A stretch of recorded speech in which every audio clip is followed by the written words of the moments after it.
vaxtı sürgün yeri olan Bakı döndü oldu əməlli başlı şəhər. O vaxtlar Moskvanın belə bir planı vardı ki, Bakını Moskvanın tərkibinə versinlər. Acından ölən insan hamısı Bakıya gəlirdilər və Bakı o zaman necə deyirlər, əhalisi artmaqla bərabər müəyyən problemlər də meydana gəlir. Şəhərdə olsa da bu qırğınlar Bakı kəndlərinə özlərini toxuya bilməyiblər. Sovet hökuməti qurulanda birinci o qoçuları güllələdilər. Stalin o vaxtları Koba adı ilə Azərbaycanda fəaliyyət göstərdi. Stalin də burada quldurluqla məşğul. Murtuza Muxtarovun dövründə olmuşdu. Stalini hətta oğurluğuna görə qolunu sındırmışdı. Rəsulzadə öz atasının Axund kimi qulluq elədiyi məscidin minbərində gizlətmişdi Stalini. Babam deyirdi ki, səhər gözümüzü açdıq gördük ki, bitdi bir əli Rus əskərləri nə gündə acından ölənlə, kimin anasından küsən, acından ölən varsa hamısı yığışırdı Sovet hökumətində, Sovetin ordusuna. Qadın bilmirdi, kişi bilmirdi, necə deyərlər, heysiyyat bilmirdi. Neyin bahasında olursa olsun, Azərbaycanın hamısını itirsiniz də Bakını saxlayın əlinizdə. Cənubi Qafqazda ən güclü, ən çox insanın repressiyaya məruz qalması məhz Azərbaycanın payına düşür. Bakının bir neçə deməli sərvəti var, onlardan da biri neftdir. Yəni neftdir, duzdur, bir də zəfərandır. Əsasən bunları götürürlər. Yəni neft də ki, bilirsən, neftin tarixi əslində qədimdir. Məsələn, deyək ki, mənbələrdə o vaxtlar rəhmətli Sara Aşurbəyli vardı, məşhur Azərbaycanın tarixçisi vardı. O Bakı tarixi əsərində yazırdı ki, hələ 1000 il bundan qabaq neft vardı. Düzdür, tuluqlara doldururdular, çəlləklərlə, dəvələrlə aparırdılar. Yəni o sənaye miqyasında deyildi. Ancaq sonralar 19-cu əsrdə təbii ki, bu başqa bir necə deyərlər, vəziyyət aldı. Yəni ki, istehsal prosesi gücləndi. O vaxt Azərbaycan artıq Rusiya tərəfindən işğal olunmuşdu və neftə olan tələbat vardı. Ona görə də deməli, neftin istehsalına başladılar artıq mexaniki üsulla. Yəni daha əllə, necə deyərlər, su quyusu kimi yox, artıq demək, buruq üsulu ilə, ondan sonralar fontan üsulu ilə, sonralar zərbə üsulu ilə, müxtəlif üsullarla nefti çıxartmağa başladılar. Və neft artıq, necə deyərlər, təkcə Azərbaycanın yox, təkcə Bakını yox, eyni zamanda Rusiyanı da təmin etməyə başladı. Və Bakı inkişaf edir. Yəni, təsəvvür edin ki, vaxt vardı ki, 19-cu əsrdə elə vaxt vardı ki, Maşdağa kəndi, məsələn, Bakıdan böyük idi. Əhalisinin sayına görə də böyük kəndlərdən biri. Elə bu zaman da böyük bir kəndidir. Maşdağadan sonra, Maşdağada çox idi cəmaat. Yəni, birdən-birə, məsəl üçün, 19-cu əsrin sonlarında əhalinin sayı artdı. Əvvəlcə 100 min, sonra 300 min. Yəni, bu bum orada əmələ gəldi ki, Cənubi Azərbaycandan gəldilər, Volqa boyundan gəldilər, başqa millətlər, ən çox da Azərbaycanın cənubundan gəldilər. İrandan gəldilər işləməyə və əhali sayı artdı. O vaxtda Həsən bəy Zərdabi deyirdi ki, vaxtı sürgün yeri olan, belə də yazırdı, vaxtı sürgün yeri olan Bakı döndü oldu əməlli başlı şəhər. Sizi videodan ayırdığımız üçün üzürlü sayın. Miraç YouTube kanalının mənəvi dəstəyə ehtiyacı var. Kanalımıza abunə deyilsinizsə, abunə olmağı, videolarımızı bəyənib paylaşmağı unutmayın. Əgər maddi dəstək olmaq istəyirsinizsə, Aşağıda gördüyünüz Patreon linkinə daxil olaraq bizə dəstək ola bilərsiniz. xoş izləmələr. Cəmaat artdı və içəri şəhər artıq bayır şəhərə vurdu, çıxartdı. Yeni binalar, yeni necə deyirlər, kapitalist Bakısı anlayışı meydana gəldi və neft də ki, inkişaf elədi. Yəni, başqa sərvətlər də təbii ki, vardı. Əsasən neft bumu yarandı. Və kapitalizmin meydana gəlməsində milyonçular meydana gəldi, müəyyən sahibkarlar meydana gəldi, kapitalizm dünyası meydana gəldi, formalaşdı. Əlbəttə ki, burada iki cür insanlar vardı. Vardı ki, varlı adamlar atları qalmayıb. Vardı ki, varlı adamlar atları qalıb. Bu atları qalanlar xeyriyyəçilərdir. Məsəl üçün, deyək ki, biz Hacı Zirabdin Tağıyevdən danışırıq, Musa Ağayevdən, Murtuza Muxtarovdan danışırıq. Bu adamlar öz pullarını təkcə özlərinə yox, eyni zamanda cəmiyyətin inkişafına, qız məktəbi açmasına, xarici ölkələrdə uşaqların oxumağa göndərilməsində, müdafiədə, məsəl üçün, deyək ki, o bayaqlardakı erməni müsəlman qırğınlarında o vaxtlarda bunları göndərdilər. Öz pullarını, necə deyərlər, əsirgəmirdilər belə şeylər. Hətta Rusiyada belə məscidlər açırdılar, mədrəsələr açırdılar, məktəblər açırdılar, əlləri başqa yerlərə də çatırdı. Yəni, bu proseslər o vaxt başladı və eyni zamanda bunların atları qalıb. Yəni, həmin atlardan və atları qalmayan adamlar da vardı ki, öz pulunu sağa sola xərcləyirlər. Məsələn, mən bir misal çəkəcəyəm. Belə bir film var. Neft və Milyonlar Səltənətində filmi var. O film demək olar ki, Azərbaycanın ilk səssiz filmlərdən biridir. İbrahim Musabeyov tərəfindən yazılıb bu əsər. O əsərdə elə beləncə adamlardan danışırlar ki, sağa sola pullarını xərcləyir. Düzdür, sonralar 80-ci illərdə o kinonu birdə çəkdilər. Adını qoydular Qızıl Uçurum. Qızıl Uçurumlar o daha səssiz idi 80-cı illərdə çəkildi. Ancaq həmin əsər 2 dəfə demək olar ekranlaşdırılıb. Əsrin əvvəllərində də, əsrin axırlarında da, keçən əsrdən söhbət gedir. Və inkişaf getdi. O ki qaldı sonra artıq milli şuurun inkişafına. Yəni bu kapitalizm mütləq lazım idi ki, millət inkişaf eləsin. Yəni millətin inkişafı üçün bəli dil birliyi vardı, ərazi birliyi vardı, mənəviyyat birliyi vardı.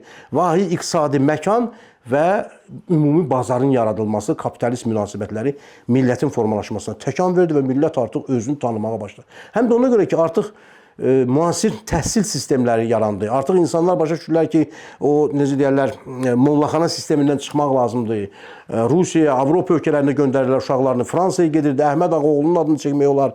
Əli bəy Hüseynzadənin adını çəkmək olar. Topçubaşovun adını çəkmək olar. Yüzlərlə adamın adını çəkmək olar ki, artıq milli burjuaziya meydana gəldiyi kimi milli demokratik ziyalılar da meydana gəldi və insanların şuuru necə deyirlər, inkişaf edir. Bu proses artıq keçən əsrin 19-cu əsrin daha doğrusu 70-ci 80-cı illərindən başladı və 2 dənə əsas amil vardı da millətin formu. Milli burjuaziya, bir də ki demokratik ziyalılar. Bu 2 dənə təbəqə inkişaf elədikcə gəldi, çıxartdı, insan özünü dərk etməyə başladı. Hələ bir dənə misal çəkmək istəyirəm, elə yeri şüşür deyirəm. Rəsulzadənin bir yaxşı sözü var, deyirdi ki, Rus işğalının bizim üçün bir xeyri oldu ki, fikir ver ha, işğal olmasına baxmayaraq, orada da bir deyir ki, o bir misal var, deyir ki, hər bir pis işin içində bir yaxşı bir cəhət də var. Bir xeyri oldu ki, biz millət kimi özümüzü dərk elədik, fikirləşdik ki, biz başqayıq, biz fərqliyik. Biz fərqliyik və bunlar bizi işğal və biz bunlara qarşı mübarizə aparmalıyıq. Yoxsa bəlkə də işğal olmasaydı, biz elə yatıb qalardıq, biz elə məsəl üçün o qədər də inkişaf eləməzdik, o qədər də bizə təsir eləməzdi bütün bu amillər. Yəni belə bir onun fikri var. Ondan sonra deməli gəldi çıxdı demək 19-cu əsrin sonları. Düzdür, Azərbaycanda müxtəlif millətlər vardı və qeyd eləməliyəm ki, bu Bakı cəmaəti ki vardı, düzdür, kəndlərdə əsasən Azərbaycanlı. Ancaq bu ki Bayır şəhəri meydana gəldi, cəmaətin sayı artdı və belə götürəndə, o siyahi alınma ilə götürəndə Bakıda başqa millətlərin sayı daha da çox idi. Nəinki Azərbaycanlılar. Hətta 30-cu illərdə ümumiyyətlə demək olar ki 30%, 40% Azərbaycanlı varsa 50%-dən çox demək Rus var. Hətta 50-ci illərə qədər bu proses davam edir. O vaxtları İmam Mustafayevin vaxtında deməli o sənaye müəssisələri açıldı, zavod, fabriklər, Azərbaycanlılar kənddən gəldilər, Bakıda qaynayıb qarışdılar. Azərbaycanlıların sayı artdı. Çünki o vaxtlar Moskvanın belə bir planı vardı ki, Bakını Moskvanın tərkibinə versinlər, onun bütün iqtisadiyyatını, bütün necə deyirlər, o infrastrukturunu Moskvanın tərkibinə versinlər və bu plan pozuldu. Demoqrafik vəziyyət dəyişmir. 50-ci illərdən sonra, 50-ci illərin ikinci yarısından sonra Azərbaycanlıların sayı Bakıda artmağa başladı. Çünki o ki neft bumundan sonra gələnlər vardı, Volqa boyundan nə qədər insanlar, Həştarxandan, ondan sonra, yəni ki Rusiyada çətin vəziyyətdən bezən insanlar, acından ölən insan hamısı gəlirlər, Bakıya gəlirdilər və Bakı o zaman necə deyirlər, belə deyək də bu əhalisi artmaqla bərabər müəyyən problemlər də meydana gəlir. O ki qaldı qoçulara. Qoçular haqqında belə bir şey demək ikili münasibətdir. Məsəl üçün mən sizə deyim ki, bax indi Sovet dövründə ümumiyyətlə qoçulara münasibət biraz başqa idi, fərqli idi.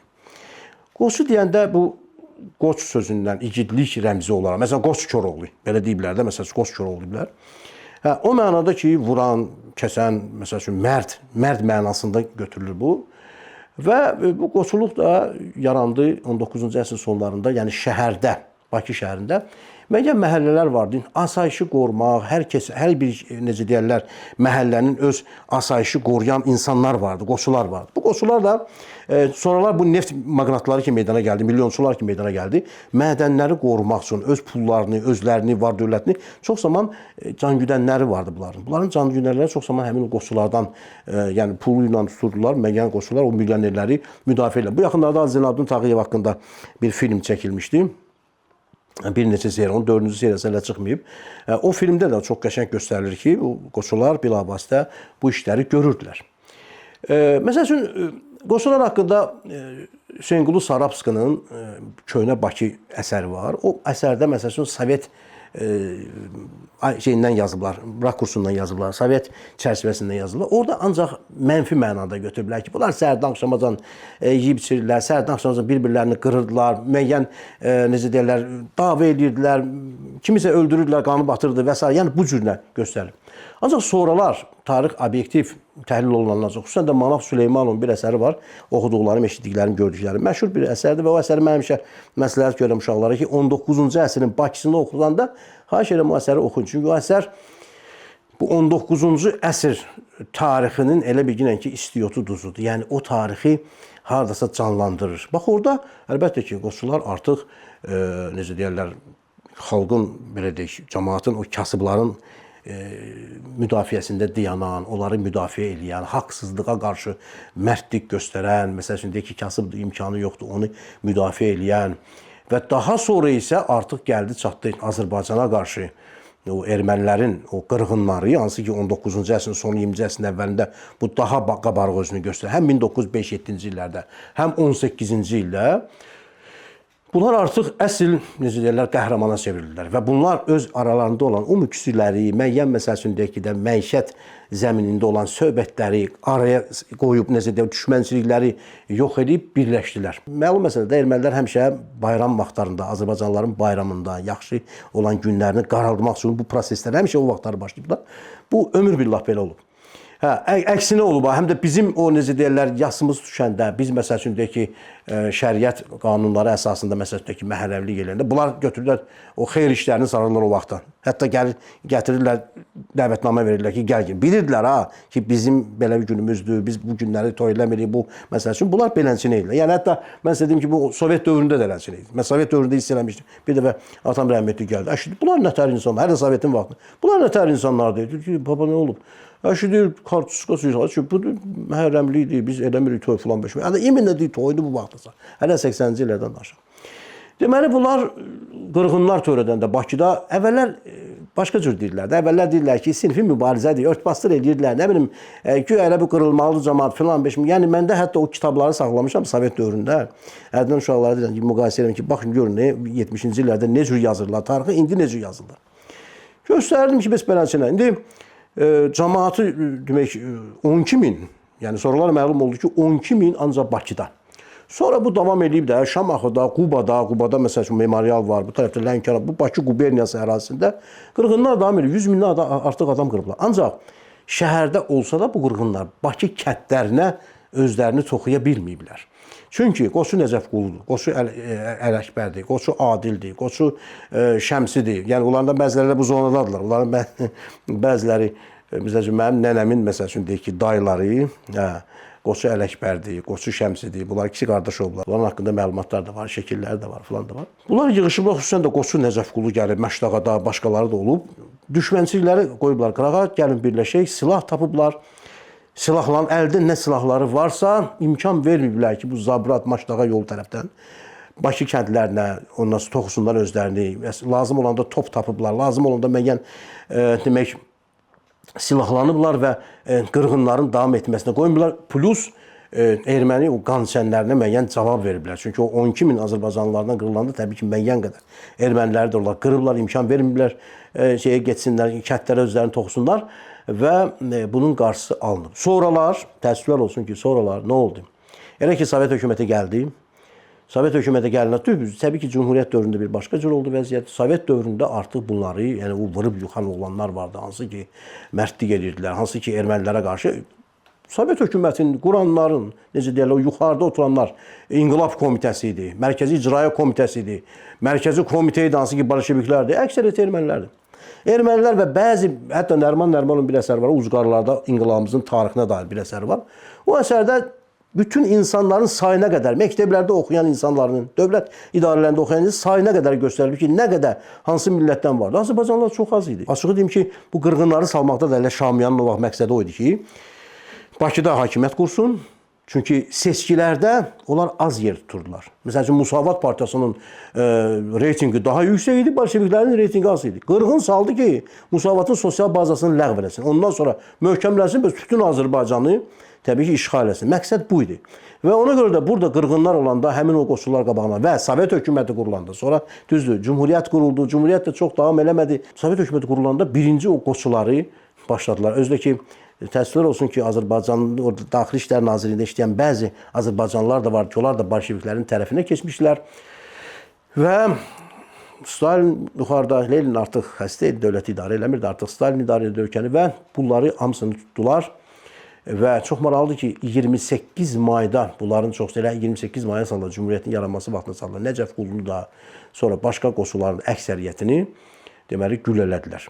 O qoşulları güllələdilər, ad qoydular. Yəni o Əli Bayramov vardı, bolşeviklərin üzvü idi. Onun ölümündə təqsirkar bilirlər. Hətta Nəcəf Qulu məhkəmədə çıxış etdi ki, mən tanımıram bu adamı. Əli Bayramov tanımıram bu adamı. Yıxdılar onların üstünə, nə bilim, müsavat cəllarlar. Qısaca o dediyim sizə ki, hələ ki, indiyəcən də onun qəbri deyilənə görə Fəxri Xiyabanda qalıb, müsavat cəlladları tərəfindən qətlə yetirilmişdir. Belə bir cümlə də qalıb orada. Neçə dəfələrlə söhbət olub ki, bunu yığışdırın da. Bu necə deyirlər, bolşeviklərə xidmət edib, ruslara xidmət edib və s. müəyyən proseslərdə iştirak edib. Nəysə, bu alınmadı. Və əlbəttə bu hadisələrdən sonra Şamiyan möhkəmlənmişdi Bakıda. Müəyyən qədər möhkəmlənmişdi. Sovet qanunları, Rusiyada necəsə bu qanunlar orada vəhşicəsinə həyata keçir. Təsəvvür edin ki, aprel ayının 25-də bunlar hakimiyyətə gəliblər. İyul ayına qədər, bir neçə ay, apreldən iyula qədər, iyulun axırına qədər də, 30-31-nə qədər 1.300.000 ton nefti bunlar Rusiyaya göndərdilər. Pambığı, ondan sonra başqa nemətlər hamısını əvəzi ödənilmədən, nə bilim, qardaşlıq yardımı və s. və ilaxır. Oradan da bura silah gəlirdi, müəyyən necə deyərlər də, bəzi əşyalar gəlirdi, hansı ki, Bakı kommunasına lazım idi və Bakı kommunası fikirləşirdi ki, silahlanaq, qoşunları toplayaq, Birinci Dünya müharibəsində ki, ermənilər gəlib Bakıda saxlayaq və bütün Azərbaycanı işğal edək. Yaxşı ki, bu zaman 18-ci ilin mayın 28-də Zaqafqazi Seyminin dağılması nəticəsində Qafqazda 3 respublika yarandı. Təbii ki, bu respublikalar Gürcüstan birinci yarandı, sonra Azərbaycan və ermənilər də tez özlərinə respublika yaratmaq istədilər və mayın, təbii ki, bunların paytaxtı da yox idi. Bunlara tez paytaxt da, bizim hesabımıza paytaxt da verildi. Təbii ki, bu biraz mübahisəli məsələdir. Təbii ki, bu Cümhuriyyətin səhvi kimi göstərilir tarixdə. Ancaq mən belə fikirləşirəm ki, bu səhv deyəndə ki, bunlar oturublar Tiflisdə, elan ediblər Cümhuriyyəti, istiqlaliyyət bəyannaməsini veriblər. Bu tərəfdən də Osmanlılar gəliblər. Osmanlılarla da ilk Azərbaycanı tanıyan, Cümhuriyyəti tanıyan Osmanlılar oldular. Nuru Paşa gəldi, biz dedik ki, bizə kömək lazımdır, yardım. Bəli, yardım doğrudan da lazım, çünki Bakı azad edilməlidir. Cümhuriyyət elan olunub Tiflisdə. Və birinci növbədə də sonra Tiflisdən də Gəncəyə gəldilər. Bakıya gəlmək mümkün deyildi. Qoşun yox, ordu yox, hələ heç bir şey yoxdur. Yəni, belə olan surətdə bunlar, necə deyərlər, İrəvanın güzəştə gedilməsi prosesi oldu. Təbii ki, bunu səhv kimi də qiymətləndirirlər. Zəruri bir və vacib bir məsələ kimi də qiymətlərilir. Çünki o vaxtlar dedilər ki, bu şərtlə ki, ermənilər bütün ərazilərə iddialarından əl çəksinlər, Qarabağ olan iddialarından əl çəksinlər, hətta onlar Naxçıvana da iddia edirlər, Zəngəzura da və s. Azərbaycan Cümhuriyyəti qəti olaraq məsələni belə qoydu. Ancaq nə olsun ki, ermənilərin heç bir necə deyirlər, bu deyilənlərə qulaq asmadı, bu necə deyirlər, şərtlərə qulaq asmadı və onlar bütün 2 il ərzində Cümhuriyyətin mövcudluğu dövründə dəfələrlə həm Qarabağa, həm Naxçıvana deməli təcavüzlər elədilər və Azərbaycanın yeni yaranmaqda olan milli ordusu işi gücü elə Qarabağda, Naxçıvanda asayişi qorumaqla məşğul olub. Düzdür, 20-ci ildə artıq 40 minə qədər Azərbaycan milli ordusu yaranmışdı. Ancaq o ordu sərhədləri qoruyurdu və bir də ki, Qarabağda olan qiyamları, üsyanları, Naxçıvanda olan bu prosesləri yatırmaq üçün mübarizə aparırdı. O ki, qaldı qoşullara, bəli, o qoşulları deməli öldürdülər, o qoşulları güllələdilər, məhv elədilər, tarixdən sildilər. Onların haqqında ancaq mənfi demək, formada yazılar yazılmağa başladı və çalışdılar ki, ancaq elə mənfiliyə danışsınlar. Stalin o vaxtları Koba adı ilə Azərbaycanda fəaliyyət göstərdi, inqilabi fəaliyyət göstərirdi. Və bu inqilabi fəaliyyət də ondan ibarət idi ki, bunlar gələcəkdə hökumət qurmaq üçün bunlara pul lazımdır. Stalin də burada quldurluqla məşğuldur. Yəni, burada müəyyən milyonçuları tuturdular, oğurlayırdılar, bunlardan kifayət qədər pul alırdılar. Və bu pulu da göndərirdilər Rusiyaya, Lenin orada inqilab eləsin və s. Yəni, beləncə bir işlərlə məşğuldurlar. Və bunlar da təbii ki, bu bolşevik fraksiyası adı altında, sonra Azərbaycanda bir hümmət təşkilatı da yaranmışdı. O da bolşeviklərin təsiri altında yaranmışdı. Milli bolşeviklər də deyib, beləncə Azərbaycanlılar orada üstünlük təşkil edirlər. Və o, demək, qoşulardan biri də, demək, Stalini hətta o oğurluğuna görə əlini, qolunu sındırmışdı. O olmuşdu Mursa Muxtarovun zamanında Murtuzan Muxtarov çağırırlar, deyirlər ki, bəs Stalinə deyirlər ki, hansı əlindən deyir, o oğurluq eləmirsən. Hətta belə bir əhvalat bu bir neçə il bundan qabaq çıxdı da, bu tarixi mənbələr araşdırıldı ki, hansı əlindən eləmirsən. Bu da götürdü, sol əlini verdi ki, daha sağ əli ilə işləsin falan eləsin, qolunu sındırın onu. Onun qolunu sındırmışdılar. Stalinin qolunu sındırmışdılar və buraxmışdılar. Bakıda olmuşdu, Murtuzan Muxtarovun dövründə olmuşdu. Sonra da ki, Murtuzan Muxtarovun da ki, faciəli həyatı bildiyimiz kimi, o Sovet hökuməti qurulan kimisi gəldilər. Onun, demək, malikanəsinə, o malikanəni müsadirə elədilər. O isə müqavimət göstərdi, onlarla atışdı. Həmin o binanın içərisində axırıncı gülləni də özünə vurdu. O ki, qaldı Rəsulzadənin azad olması. Bəli, Rəsulzadə vaxtıkən Hümmət Təşkilatına üzv qəbul olmuşdu. Sonra ümmətin yaradıcılarından da biri oldu. Sonra oradan çıxdı. Çünki onlar istəyirdilər ki, Çarı yıxandan sonra, məqsəd birinci oldu ki, Çar hökumətini devirmək. Çarı yıxandan sonra bunlar istəyirdilər Sovet hökuməti qurmaq. Rəsulzadə isə müstəqillik istəyirdi. Öz müqəddəratını təyin etmək fikri istəyirdi. Ona görə fikir ayrılığı olduğuna görə Rəsulzadə orada ayrıldı. Ancaq münasibətlər var idi. Və bir neçə dəfə də Stalin, onun bir əsəri var. Stalindən ixtilal xatirələri var. O xatirələr sonralar çap olundu. İndinin özündə də yəni çap olundu bu əsər. Və Rəsulzadə bir neçə dəfə, xüsusən də bir dəfə Novxanıda, deməli, öz atasının qulluq elədiyi, Axund kimi qulluq elədiyi məscidin minbərində gizlətmişdi Stalini. Və Stalin bunun əvəzində sonralar 20-ci ildə Sovet hökuməti qurulanda artıq Rəsulzadəni tutmuşdular. Rəsulzadəni güllələmə gözləyirdi. Onu gəldi, buraxdı və özü ilə apardı ki, əşi dayı tutardı da, Cumhuriyyət tutardı, gəlin əməkdaşlıq edək Sovet hökumətinə. Orada bir millətlərlə bağlı, başqa millətlərlə bağlı bir şöbə var Moskvada. O Moskvada o şöbədə işləmək üçün apardı. Lakin Rəsulzadə heç cür, necə deyirlər, o Sovet rejiminə sığa bilmədi və qaçdı, getdi Çerez, Finlandiya, Çexoslovakiya, Polşa, Alman, Türkiyə və s. yəni mühacirət həyatı yaşamağa başladı. Hətta sonralar o Stalinə bir məktub da yazmışdı, qaçmağının səbəbini də göstərmişdi və müəyyən dərəcədə yəni öz fikirlərini Stalinə bildirmişdi. Ancaq mən sizə deyim ki, bu münasibətlər mənə elə gəlir ki, axıra qədər qalmışdı. Yəni Stalin bildiyimiz kimi o repressiyalar ki başlandı, repressiyalar başlayanda Stalin heç kimə rəhm etmirdi. Hətta onun düşmənləri Meksikada, Trotskini bilirsiniz də, Mexikada orada başına vurdular, KGB cəssusu göndərdilər, öldürdülər orada. Yəni məkan məsələsi yox idi. Dünyanın o başında da olsaydı onları öz əleyhdarlarını öldürürdü. Yəni yeri gəlsəydi Rəsulzadəni də aradan qaldırmaq problem deyildi. Ancaq axıra qədər o münasibətlər içində qalıb. Bir dəfə bir məqalə oxudum. Deməli, bir köhnə bolşeviklərdən yazmışdı o məqaləni. Deyir ki, getdik deyir, o vaxt gənc olub bu adam. Getdik deyir Moskvaya, bir qurultay, ya bir plenum idi, nəsə bir dövlət tədbiri idi. Tədbirdən sonra Stalinlə qeyri-rəsmi görüşümüz oldu. Söhbət köhnə əyyamdan düşdü, yəni 18-20-ci illərdən düşdü, Rəsulzadədən və digərlərindən düşdü. Bu da özünü Rəsulzadəyə yaxşı göstərmək üçün, yaltaqlanmaq üçün, yaxşı göstərmək üçün başlayır Rəsulzadənin dalıyla danışmağa, alçaq idi, nə idi, söyməyə başlayır. Və elə idi, qaçdı, çıxdı, getdi, belə elədi. Mən elə bildim ki, Stalinin xoşuna gələcək. Bu da bilmir axı arada nə olub. Bu söhbəti danışanda gördüm ki, Stalinin qaşı-qabağı belə tutuldu, götürdü, qəlyanına bir qulla vurdu, qayıtdı ki, cavan oğlan, bir dənə bura gəl. Mən də gəldim, artıq biraz qorxuram. Cavan oğlan, xahiş edirəm, tanımadığın, yaxından tanımadığın adam haqqında nə gəldi, danışma ilə, belə sözü danışma.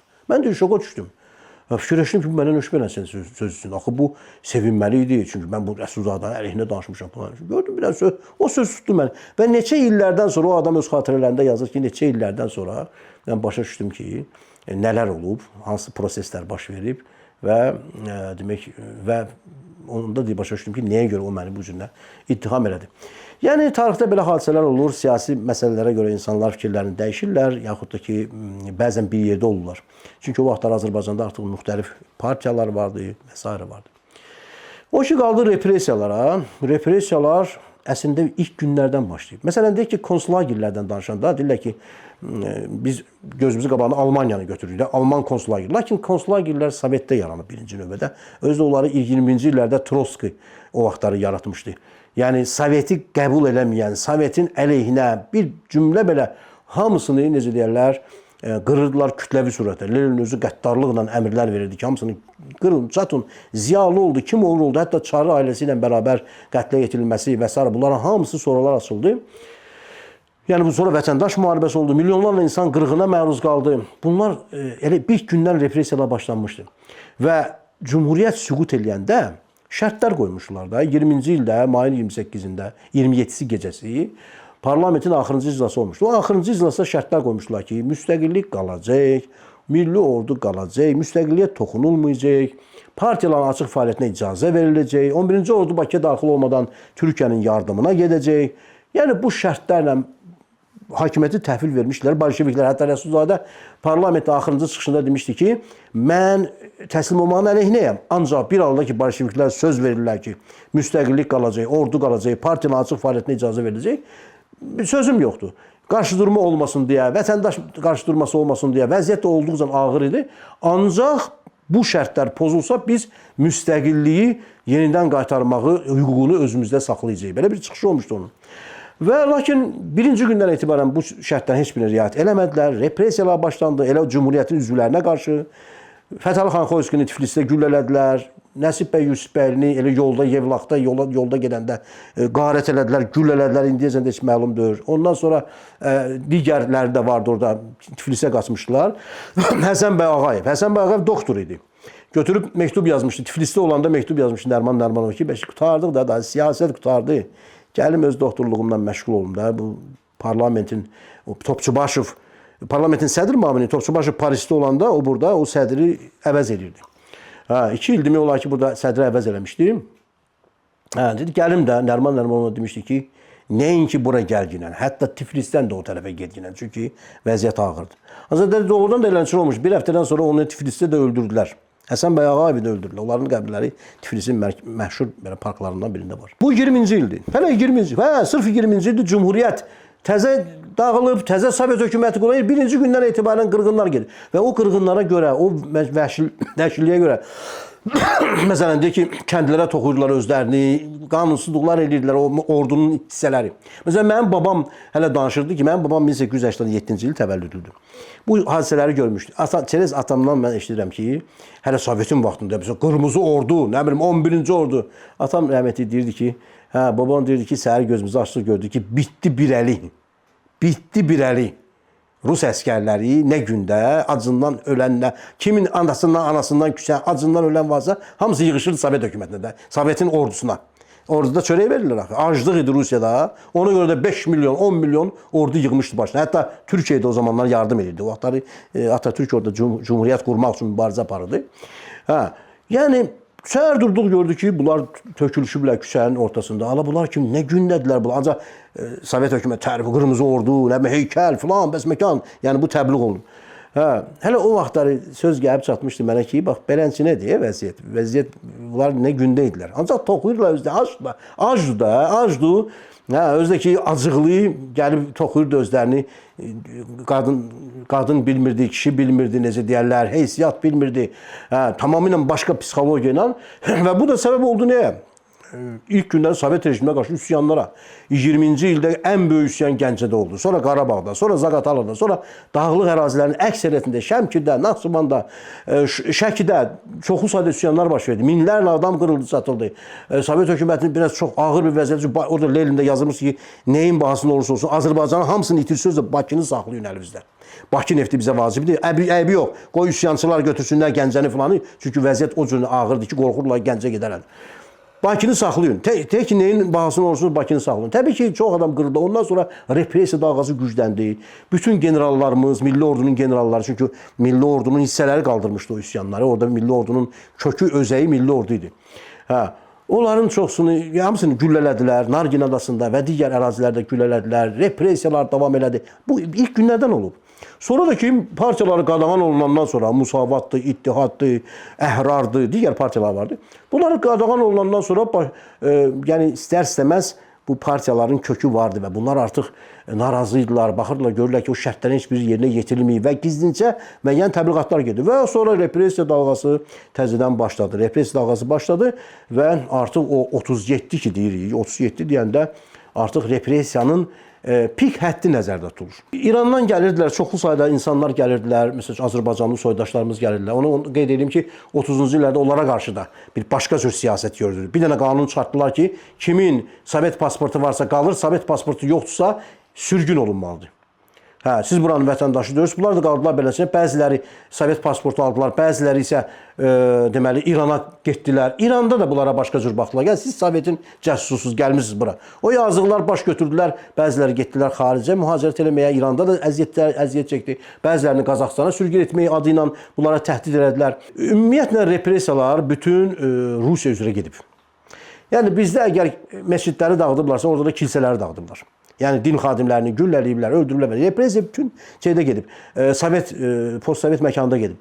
Ancaq Cənubi Qafqazda ən güclü, ən çox insanın repressiyaya məruz qalması məhz Azərbaycanın payına düşür. Bunun da səbəbləri var. Bunun da səbəbləri ondan ibarət idi ki, uzağa getmək lazımdır. Xalq Daxili İşlər Komissarlıqları vardı. NKVD deyirlər o vaxtları. İndiki Daxili İşlər Nazirliyinin, necə deyərlər, əvvəlki adı. Onların rəislərinin, hətta 50 dənə rayonun, təqribən deyək də, 50 rayonun bir 40-dan çoxu rəisləri ermənilərdir. Və bu özü oradan yuxarıdan tapşırıq gəlir. Xalq düşmənlərlə mübarizə zəif gedir. Hara baxırsınız falan. Elə bir ki, pambıq planı verirlər. Və o əmr gələndən sonra bunlar tez, necə deyərlər, hərəkətə keçirdilər. 3 nəfərin əvəzinə 5 nəfər, 5 nəfərin əvəzinə 8 nəfər, necə deyərlər, repressiyaya məruz qoyurlar ki, bunları tərifləsinlər. Bu yaxınlarda elə bu söhbət açılanda Yaddaş adında Milli Təhlükəsizlik Nazirliyinin bir qəzeti o vaxtlar çıxmışdı. 99-cu illərdə çıxıb bu qəzet. O qəzetin bir nömrəsini mən saxlamışam. Həmişə vərəqliylə mədən uşaqlara bu mövzu ilə keçəndə orada siyahı var. Xüsusən də 20-ci illərdə repressiya olunanlar da var. Ancaq 37-38-ci illərdə repressiya olunanların siyahısı var. Hər gün deməli Bakıda 100 nəfər, 120 nəfər, 130 nəfər, hətta 200-ə çıxır, az qala 190 nəfər, məndə var bu qəzetdə.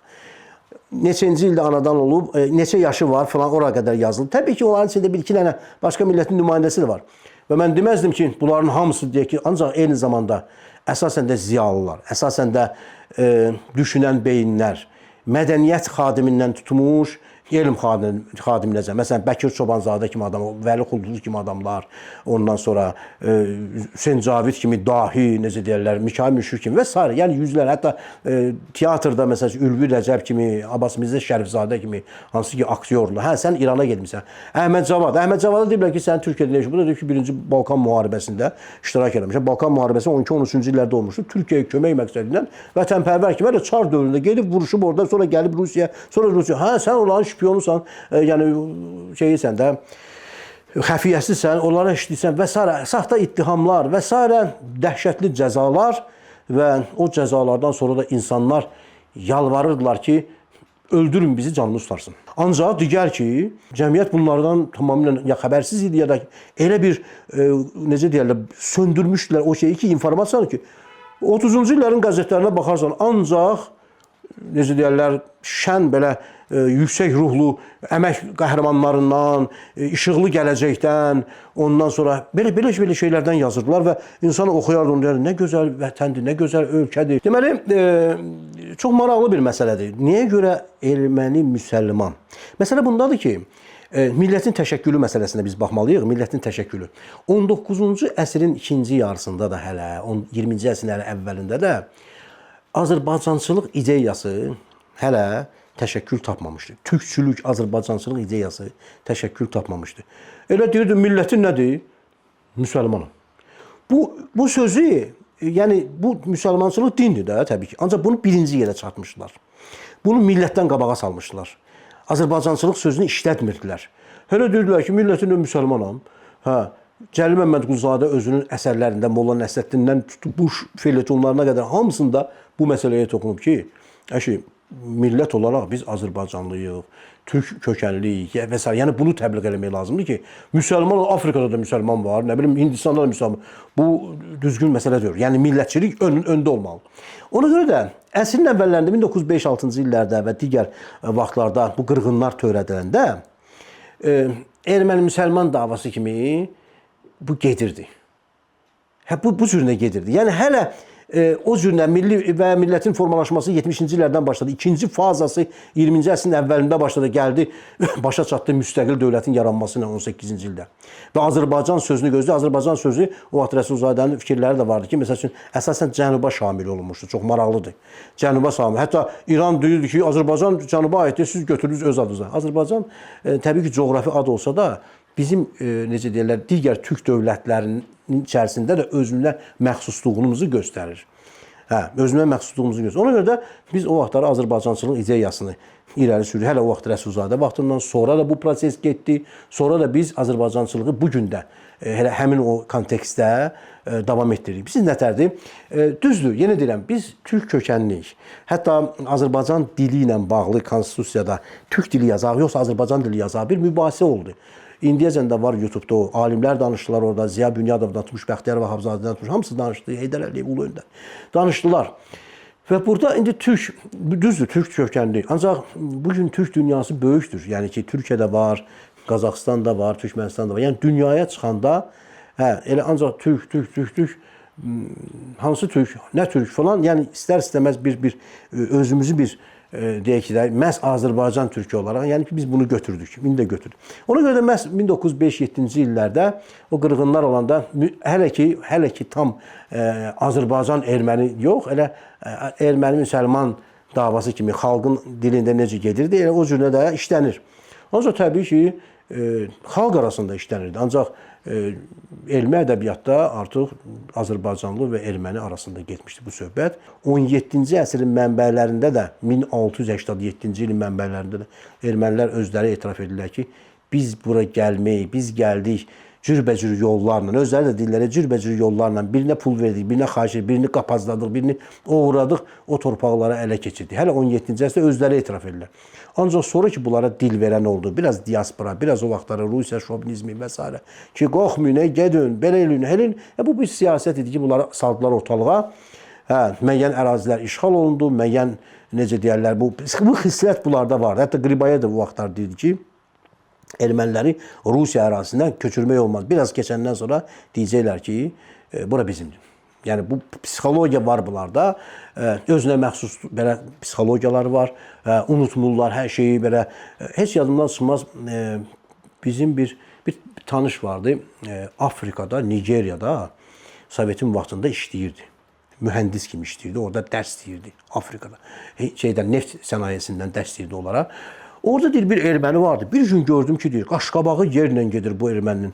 Hada nə olub? Əşi, necə nə olub? Bu günlər bilsən nə gündür? Nə gündür bəyəm ki? Əşi, yox, qırıblar bizi, nə bilim falan beş mükən. Bu Nigeriyada oturub, yas tutur. Həmin gün olduğuna görə oturub, yas tutur buradakı. Bu gün xəbərim var, yox, bizi qırıblar, türklər belə elbilər. Mən deyir, şoka düşdüm ki, gör necə, yəni, unutmur. Yəni, pis, yaxşı, yalan da olsa, o yalanı bunlar yaxşı inkişaf elətdirib, elmiləşdirirlər, təbliğ eləyirlər, özlərini gözə soxmağı bacarırlar. Müəyyən şeylər var bunlarda, bacarıq var. Sonra bir də ki, informasiya baxımından bunlar çox güclüdürlər. Mən bir dənə misal göstərmək istəyirəm sizə, bu tarixlə bağlı.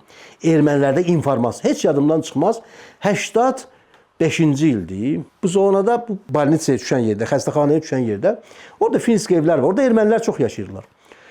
Burada bir dərzi var. O vaxtlarda Kasparovla Karpov dünya çempionatı gedirdi. 83-cü, 84-cü ildir. Bütün Bakı şahmatdan nəfəs alır. O da nə üçündür? Kasparov Bakının yetirməsi idi. Biz məsəl üçün deyək ki, bunu təbliğ edirdik falan idi o vaxtlar ki, biz qoy dünya çempionu olsun. Biz maraqlı idik bunda. Bütün Bakı hansı xodla, ancaq Kasparov Karpovla oynayır dünya çempionatı. 1-0 uduzdu, 2-0 uduzdu, 3-0 uduzdu. O da 4-0. 4-0'dan sonra vəziyyət dəyişdi. 4-1, 4-2, 4-3. O da biz də sevinirik, nə yaxşı, birdən belə kəskin surətdə dəyişiklik oldu. Getmişik Permerxə eləməyə kostyumu, söhbət edir, bu erməni qayıtdı. Qayıtdı ki, gördün də Kasparov necə şey deyir, udur artıq, az qalıb daha, biz bəlkə dünya çempionu bizdə olacaq falan. Bu qayıtdı ki, atama qayıtdı ki, Əli bir dənə söz deyəcəm sizə, ancaq heç kimə bunu deməyim. Atam qayıtdı ki, nə məsələdir? Kasparova kömək edirlər. Kim kömək edir? Dedi ki, Tofiq Dadaşov. Bu vaxtlar ekstrasens idi, Tofiq Dadaşov. Tofiq Dadaşov kömək edir. O biz şoka düşdük. Buna heç kimə deməyin, yaxşı. Bu hadisədən bir 20 ildən sonra 25 il vaxt keçdi. Mən bir kitab aldım. Rusiyada çap olmuş bir kitab idi. Qeyri-adi istedada malik olan insanların həyatı haqqında bir kitab idi. Orada Tofiq Dadaşov haqqında da müsahibə vardı. Müsahibəni oxudum beləsində gördüm ki, ondan intervyu alan jurnalistlər sual verirlər falan filan. Nə eləmisən, nə iş görmüsən, nə eləmisən falan. Burada yazır ki, mən filan kəsə kömək eləmişəm, filan eləmişəm, filan eləmişəm. Baxıram, deyirəm, bu hadisə baş verən anda bunlar bilirdilər. Mən 25 ildən sonra bunu kitabdan oxuyuram. Çox maraqlıdır. Sonra onları buradan qovanda, hansı ki 88-90-cı illərdə ki, onlar da buradan çıxdılar, getdilər. Məlum oldu ki, o xarici ölkələrin əlaqəsi var, xüsusi aparatura ilə informasiya ötürür, nəsə yığırlar, nəsə verirlər filan. Adi dərzi. Ancaq ki, Amerika ilə əlaqəsi vardı və maraqlı idi. 80-ci illərdə burada ermənilər var da, yaşayırlar da. Bir də görün aşağıda söhbət edir. Xəbərimiz var, siyasi büroda filan kesi çıxartacaqlar. 3 gündən sonra Moskva xəbər verir ki, filan kesi çıxartdılar. Xəbərimiz var, Qarbaçov Soveti dağıdacaq. Biz elə inanmırdıq. Yox, ola bilməz. Xəbərimiz var, o prezident üsul idarəsi yaradacaq. Mərkəzi komitənin zadı ləğv edəcək, bu Komünist Partiyasının zadı. Erməni arvadları, erməni kişilər, burada sənətkarlar var da, kəndə zadı. Adi insanlardır, danışırdılar. Xəbərimiz var, Amerika prezidentinin nə danışıb o? Bəs belədir, elə, yox, ola bilməz. Nə danışırsan, yox, Sovet dağım. Yox, dağıdacaq. Bunlarda informasiya. Sonra məlum oldu ki, bunlar dünya şeyində, bu informasiya agentliklərində, sonra nüfuzlu qəzetlərdə, jurnallarda jurnalistlərin çoxsu bu ermənilərdən var. Miras sözü özü çox müqəddəs bir sözdür. Miras deyəndə insanın ağlına illər gəlir, əsrlər gəlir, min illiklər gəlir. Hətta gözümüzün qabağında assosiasiya olunur Dədə Qorqud, gözümüzün qabağında assosiasiya olunur Qız Qalası və yaxud da ki Qobustan və s. Yəni bu insanlar öz varlıqlarını qorumaq üçün, gələcək üçün, bir millət olaraq varlığını, identitet istəyirlər ona, kökünü qorumaq üçün mütləq o mirası öyrənməli və irəliyə ötürməlidirlər. Və mən bu, necə deyərlər, verilişə uzun ömür arzulayıram.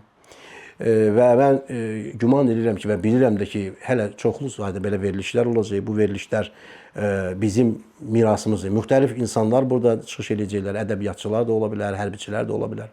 Və bu mirasımızı, kökümüzü, olan qalanımızı, mövcud olanımızı irəliyə doğru gənc nəslə çatdıracaq, gənc insanlara çatdıracaq. Və bu tarixçi olaraq da mən həmişə deyirəm ki, ay uşaqlar, bəzilər deyirlər, ən acığım gələn şey nədir? Bizə nə var ki, orada bölüblər də. Mənim qrupuma tarix düşmür. Nə bilim, institutda bundan imtahan ver. Tarix imtahan üçün deyil, tarix yaşamaq üçündür. Tarix gələcək üçündür. Tarix sənin alın yazındır. Tarix sənin kökündür. Bunun üçün institutun orada dəxli yoxdur. Dəxli yoxdur institutda. Sən bunu yaşatmalısan. Ona görə bu mənə lazım deyil, mənə falan fənlər lazım. Ən acığıma gələn söz odur. Bu söz deyilməməlidir. Tarix bizim canımızda olmalıdır. Biz onu irəliyə aparmalıyıq. Bu çox vacib bir şeydir. Ona görə də bu dəqiqə xarici ölkələrdə vətəndaşlıq almaq üçün hər bir xarici ölkə özünə hörmət eləmək üçün nəinki öz dilindən, öz tarixindən də imtahan verməyi vətəndaşlara məcbur edir. Ona görə də mən istəyərdim ki, elə biz də o yolla gedək və yaradıcı heyətə isə bol-bol uğurlar arzulayıram.